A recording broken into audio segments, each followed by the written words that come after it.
Hello दोस्तों, मैं हूं वसीम और आप देख रहे हैं यूट्यूब का द लर्निंग मैथ्स चैनल। हमेशा की तरह नए दोस्तों से रिक्वेस्ट है कि चैनल को सब्सक्राइब करें, नए वीडियो पाने के लिए बेल आइकन को प्रेस करें।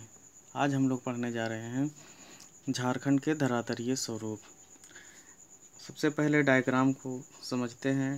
डायग्राम को समझने के उपरांत ही हम आगे की बात को चर्चा करेंगे। देखिए, ये है पाठ क्षेत्र। पाठ का मतलब होता है समतल मैदान। ये पाठ क्षेत्र है। ये पाठ क्षेत्र का जो आकार है वो त्रिभुजाकार है। और ये है राजमहल का उच्च भूमि। और ये जो क्षेत्र है ये है गंगा का मैदान है। गंगा का मैदान होने की वजह से ये बहुत उपजाऊ है। और यहाँ पर नई मिट्टी, भांगर और खादर दोनों प्रकार की मिट्टी पाई जाती है। ये है दामोदर बेसिन का क्षेत्र। दामोदर बेसिन का क्षेत्र कोयला के लिए फेमस है। दामोदर बेसिन क्षेत्र में उच्च क्वालिटी का कोल पाया जाता है। यह है रांची का पठार। रांची का पठार खनिज संसाधन के दृष्टि से बहुत उच्च है।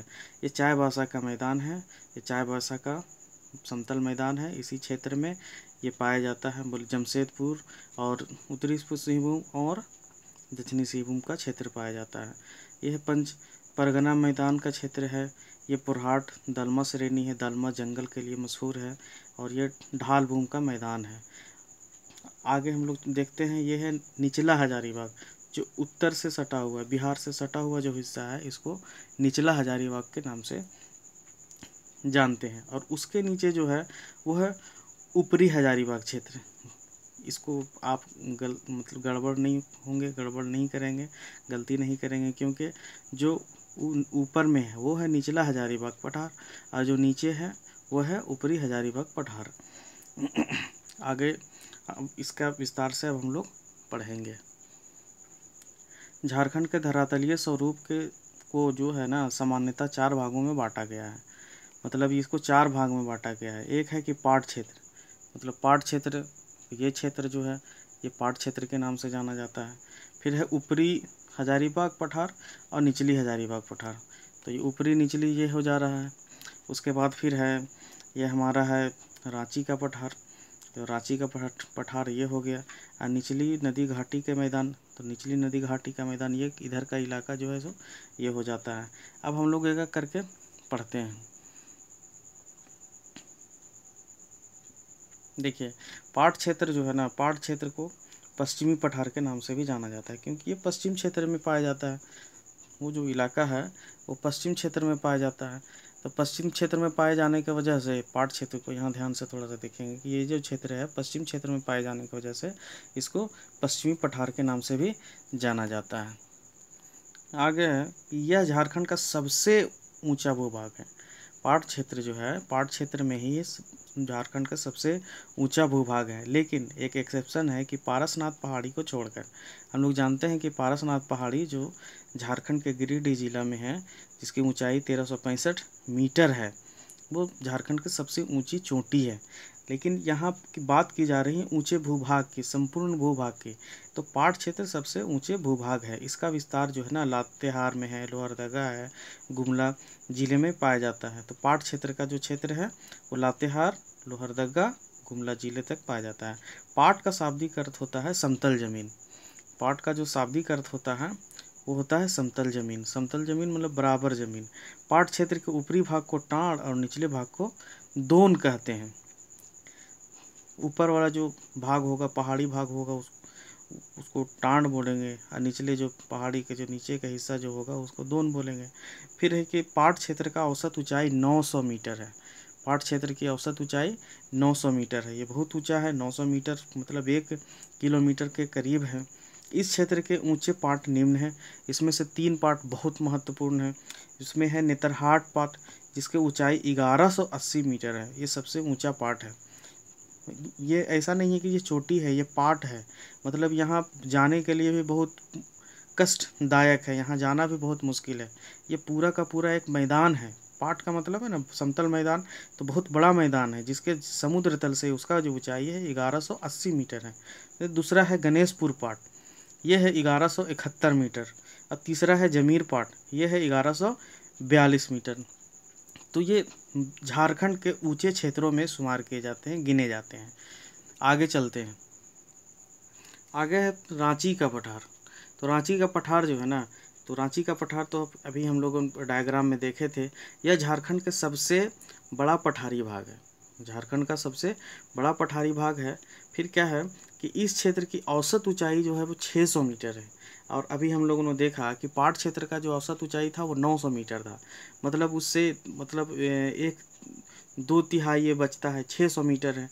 रांची पठार लगभग चौरस है। चौरस मतलब रेक्टेंगुलर शेप में है। रांची पठार का निम्न प्रमुख जलप्रपात का निर्माण होता है। तो सबसे इम्पोर्टेंट ये बात है कि रांची के पठार से कुछ महत्वपूर्ण जलप्रपात का निर्माण होता है। वो जलप्रपात जो है उसमें देखिए कौन कौन सा है। एक है बूढ़ा घाघ है, लोधा घाघ है, जिसका ऊंचाई बूढ़ा घाघ और लोधा घाघ दोस्तों उस एक ही जलप्रपात का नाम है, जिसका ऊंचाई 137 मीटर है। दूसरा सबसे ऊंचा जलप्रपात जो है जिसको हुंडरू बोलते हैं, ये 74 मीटर है। हुंडरू जलप्रपात रांची पठार में निकलता है और ये जो हुंडरू जलप्रपात है ये स्वर्ण रेखा नदी से निकलती है। फिर तीसरा जो जलप्रपात है वो है सदनी घाघ। सदनी घाघ 60 मीटर ऊंचा है। फिर अगला जो है वो घाघरी है, 43 मीटर है। फिर दसम है, 40 मीटर है। ये सब रांची पठार के ही हिस्से में पाया जाता है। चौथा है जोन्हा, जिसको गौतम धारा के नाम से भी जाना जाता है, वो 17 मीटर है। ये प्रमुख है। मतलब रांची पठार का सबसे इम्पोर्टेंट खासियत ये है कि यहाँ ऊंचाई के होने के वजह से यहाँ पर बड़े और प्रमुख जलप्रपात जैसे बूढ़ा घाघ, लोधा घाघ, हुंडरू, सदनी घाघ, घाघरी, दसम, जोन्हा, गौतम धारा, ये सब प्रमुख जलप्रपात पाए जाते हैं। आगे हम लोग पढ़ेंगे अब है कि हजारीबाग पठार। हजारीबाग पठार को ना 2 भागों में बांटा गया है। पहला जो होता है वो हजारीबाग पठार के 2 भागों में विभाजित किया गया है। एक है ऊपरी और दूसरा है निचली हजारीबाग पठार। ये इम्पोर्टेंट है। पहले क्या था ना कि हजारीबाग पठार तो एक में था, लेकिन क्या हुआ कि दामोदर के अपभ्रंश, दामोदर नदी का जो बहाव कटाव के कारण जो है ये 2 अब अलग हो गए हैं। अब जो है से ऊपर का और नीचे का 2 अलग भागों में बांट दिया गया है। तो सबसे पहले हम लोग देखते हैं ऊपरी हजारीबाग पठार। इसमें क्या है ना, इसका विस्तार रांची पठार के समानांतर हजारीबाग जिले में है। तो रांची पठार के समानांतर है, तो इसका एक सबसे बड़ी माने ये है कि इसका जो ऊंचाई है वो 600 मीटर है, जो रांची पठार का भी हिस्सा था। जो रांची पठार का जो ऊंचाई है उसी के हिसाब से भी इसका भी औसत ऊंचाई है। भूतकाल में यह रांची पठार के साथ जुड़ा हुआ था। मतलब पहले जो है ना हजारीबाग वो रांची पठार के साथ ही जुड़ा हुआ था, लेकिन नदी दामोदर के कटाव के कारण अलग हो गया। इसके बारे में भी हम पहले आपको बता रखे हैं कि नदी दामोदर के कारण क्या क्या घटनाएं घटी। अच्छा, इस पठार के समुद्र तल से औसत ऊंचाई 600 मीटर है। अब हम लोग देखते हैं निचला हजारीबाग पठार। निचला हजारीबाग पठार जो है यह हजारीबाग जिले के उत्तरी भाग में विस्तृत है। निचला जो है सो उत्तरी भाग में विस्तृत है। सबसे इसका भी एक खासियत बात यह है कि झारखंड का ये निम्नतम ऊंचाई वाला पठार क्षेत्र है और ये जो समुद्र तल से इसका ऊंचाई 450 मीटर है। ये निचले पठार का। इसका मुख्य बात यह है ना कि इस क्षेत्र में गिरिडीह का जो पठार पर बराकर नदी के घाटी के निकट पारसनाथ की पहाड़ी है, जिसकी ऊंचाई 1365 मीटर है।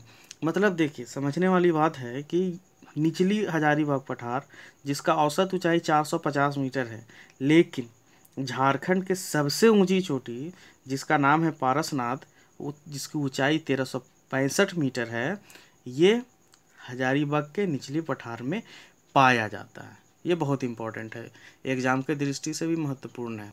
आगे हम लोग देखेंगे कि राजमहल की पहाड़ी में मैदानी क्षेत्र। तो हम पहले चर्चा कर चुके हैं कि राजमहल का जो पहाड़ी जो क्षेत्र है ना वो गंगा से सटा हुआ है, तो गंगा का मैदान भी उस क्षेत्र में पाया जाता है। और गंगा का मैदान जो है सो गंगा का मैदान जो है वो उपजाऊ की दृष्टि से बहुत महत्वपूर्ण है, क्योंकि यहाँ पर दोनों प्रकार के मिट्टी बांगर और खादर दोनों पाई जाती है। अब इसमें राजमहल की पहाड़ी और मैदानी क्षेत्रों के थोड़ा सा देख लेते हैं। इसके बारे में क्या है कि राजमहल पहाड़ी का विस्तार दुमका, देवघर और गोड्डा, पाकुड़ और साहेबगंज जिले तक विस्तृत है। मतलब 5 जिला, दुमका है, देवघर है, गोड्डा है, पाकुड़ है, साहेबगंज है। ये जो जिले जो है ना ये राजमहल के पहाड़ी क्षेत्र में ही है। ऐसा नहीं है कि राजमहल है से इस क्षेत्र में नहीं, बल्कि दुमका, देवघर, गोड्डा, पाकुड़ और साहेबगंज जो है ये राजमहल के पहाड़ी क्षेत्र पर ही बसा हुआ है। अब इस क्षेत्र का समुद्र तल से औसत ऊंचाई जो है वो 150 से 300 मीटर है। एक इसकी एक खास बात है।